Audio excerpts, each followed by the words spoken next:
June the 30th. June the 30th there was a young PCS banner on the demonstration. That last day, massive coordinated public sector action, and I'd like to adopt that as our motto. And the banner said, work until we die, no, strike until we win, yes.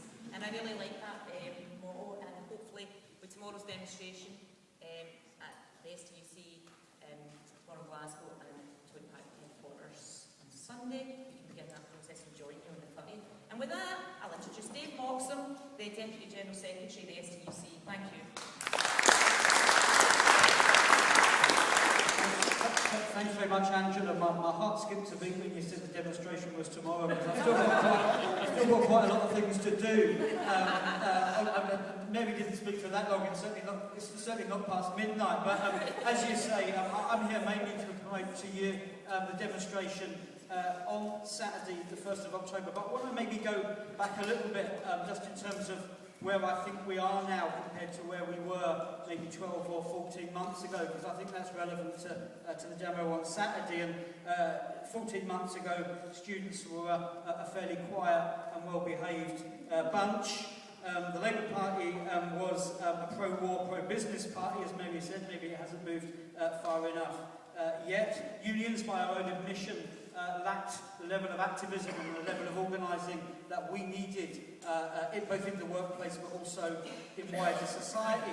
Voluntary and equality organisations had, to a very great extent, been kind of captured by the benign state, becoming providers of services in many cases rather than advocates for the people that they represented, whether women, whether people with disabilities, whether black and ethnic minorities. And even the churches were losing their congregations and were having internal struggles about their kind of right and left agendas which exist within those organisations. And in that 14 months, I think we've seen some relatively important changes, starting perhaps with the student demonstrations, which were also joined by a whole range of education unions back last year, followed, I'm proud to say, by the STUC and the decision we took to go out fairly early, I think, with the demonstration last October, something I think which helped encourage the TUC to take their own action, a massive action, an action which really showed that trade unions are still capable of mobilising not just themselves but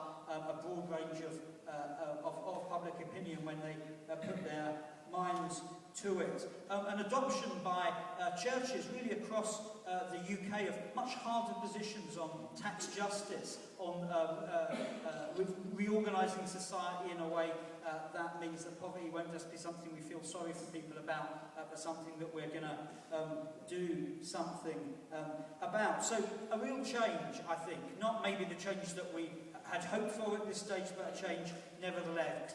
We had a very large oil tanker to turn around, and I think we're beginning to do that. So when we look at October the 1st, the demonstration that we've got, it's partly a reflection of some of the changes that are going on in some of those organisations. So we do have speakers from the faith community, from the Pensioners Forum, from NUS, from trade union movement, of course, and from a range of other speakers. And we have a whole range of fringe events happening afterwards. And I'd like people, if you get the opportunity, to pick up the hot off the press programme for the October the 1st demonstration, because it isn't just a demonstration, a set of speeches. It's a whole range of fringe meetings that will take place after that, where people from the disability movement, where churches, where women's organisations and others will all be holding events to say why October the 1st means something in terms not just of general solidarity, but of the people that they